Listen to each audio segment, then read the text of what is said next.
Yebo, yes. Ashem, Magunyiwe once. So I see a lot of people, the Sweet Kuluva fans, ne? Hey, guys, nema entitlement issues. Yo. And nimoshwa ila bantu laba ama celebrity la who don't have a backbone to stand up for themselves. I still stand, Uguti. You are not going to come to my page and bully me into voting for something that I don't know or something that I don't watch. And if I disagree with you, you're going to threaten me, Uguti. We know Uguti Somizing 28, we are launching something. We know Uguti Somizing on a concert as I trust me. Watch. You were never my person in the first place. As I've said this before, guys. What did not make me will never break me.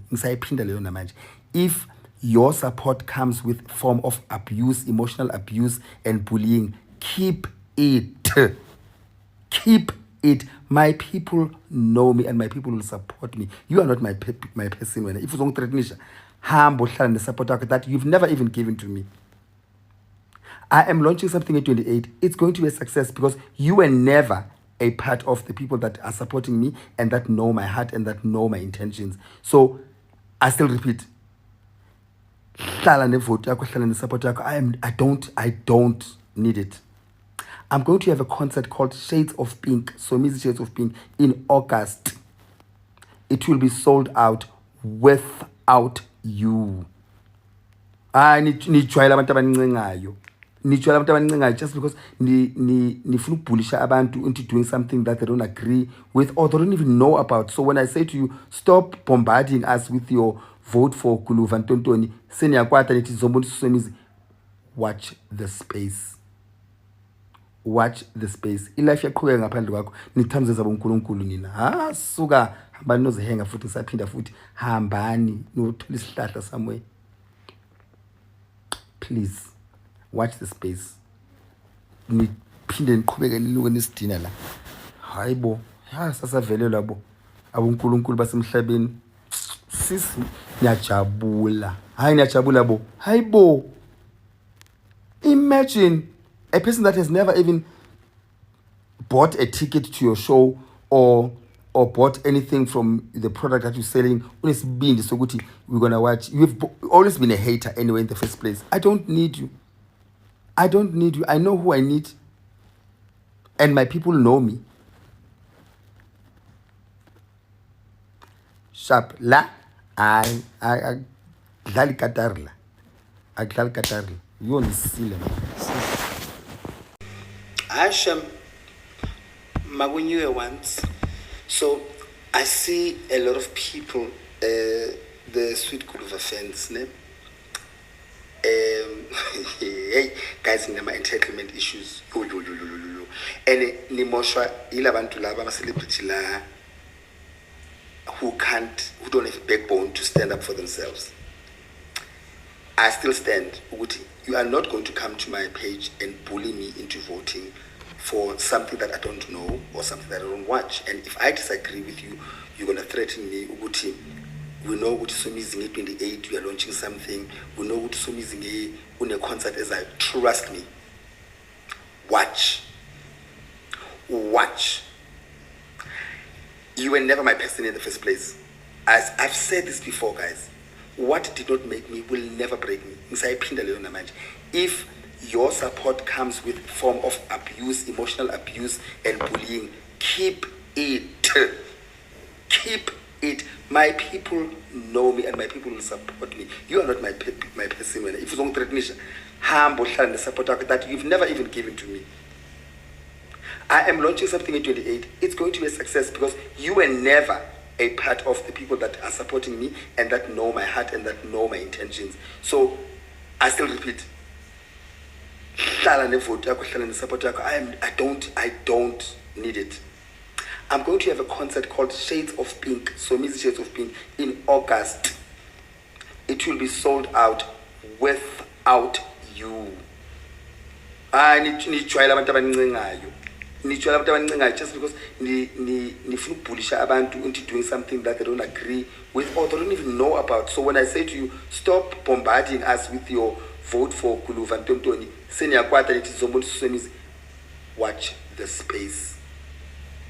Watch the space. Ilife yaqhubeka ngaphandle kwakho nithamze zabo uNkulunkulu nina.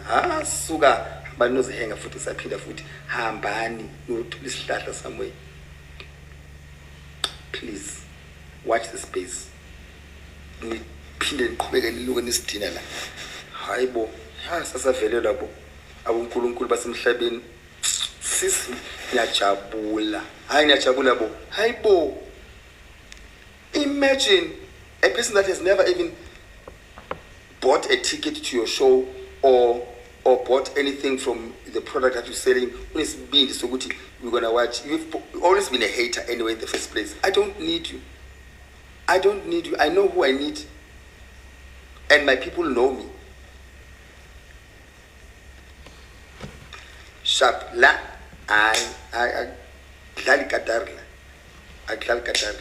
You're silly. Njalo ke bafethu iyona into ayikhulumayo iyona into akacabanga ukuthi right ukuthi ayikhulume iyona into abona ukuthi ke kufanelekile ukuthi ayishare nabantu ke baseNingizimu Afrika le so kahle in general nje yena kancane umuntu uyamo konke okwenzekayo noma ke acelwa khona uma engafuna akafuni yabo because yena kushuthi ke akazi aqale ekuthenini ke mhlambe acele abantu ukuthi ke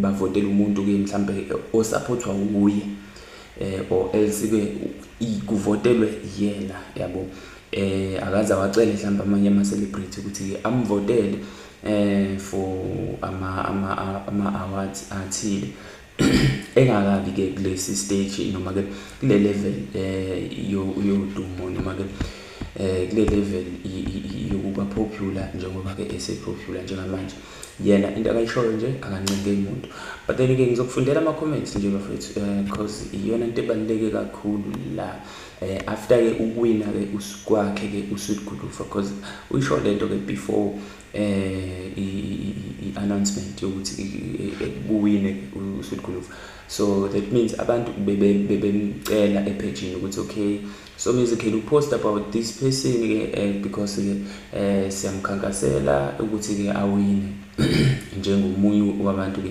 ama finalist lapha na ke ku Big Brother Mzansi but then nje lately angazi ukuthi why kodwa ke kukhona ukubhampa ke anakho usisi lo noma ngizothi ubhuti wethu lo njengoba ngikhuluma la kukhona ukubhampa buyabe nako because this is not indlela mhlawumbe yokukhuluma nepublic if ever umuntu osebenza nje kwi space esifana nesakho somizi we know ukuthi ke une connected to abantu abaningi yabo so leyo network noma leyo ndlela connected ngayo to labo bantu akumele imenze abe rude because indlela akhuluma ngayo isebukeka ngathi ke okay fine yena nje uyenza just because ke uyenza yabo agenzi while ebe ehlonipha nabantu ukuthi public ikhuluma kanjani wena musu kuba umuntu orespondayo kuyona because now uzofana nayo ipublic if ever abantu bekukhulumisa kabi noma ubone ukuthi kunezinto ezingekho right abayikhulumayo kwena musu kuresponda ngendlela efanayo phela nawe kubona because leyo nto izokwenza ufane nabo labo bantu labo yabo meaning to say so mizi kumele athole advice kubantu aba right yabo especially ke njengoba ayithi une manager yakhe ke akungabi umuntu ke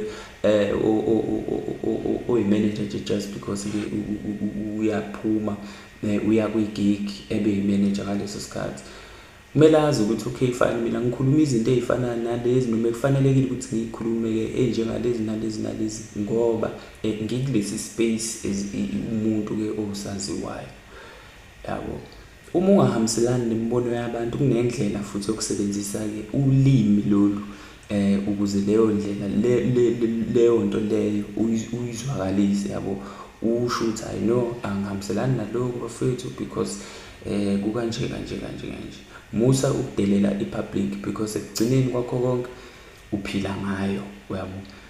Ekugcineni nje kwakho konke wena futhi ozilethile kwi-space sayo i-public. So if abantu beza kuwena, they are coming to you because they have i-hope yokuthi-ke une-power yokuba assista. So do not mhlampe take advantage of abantu ke uthi wena ke abantu bayakubhulisha if ever bekucele into engakhosti ngisho imali, yabo, ukuthi ke ubasize ke kuyona, yabo.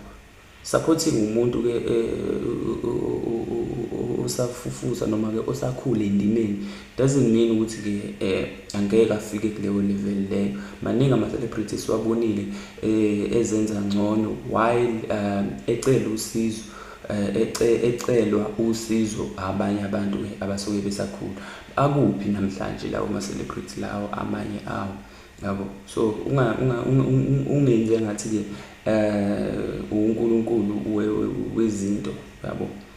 And futhi kwayona leyo show le mhlampe ke njengoSomizi njengoba ekhuluma nje kwalona leyo show le akhuluma ngayo ukuthi izobe ikhona ngo-August.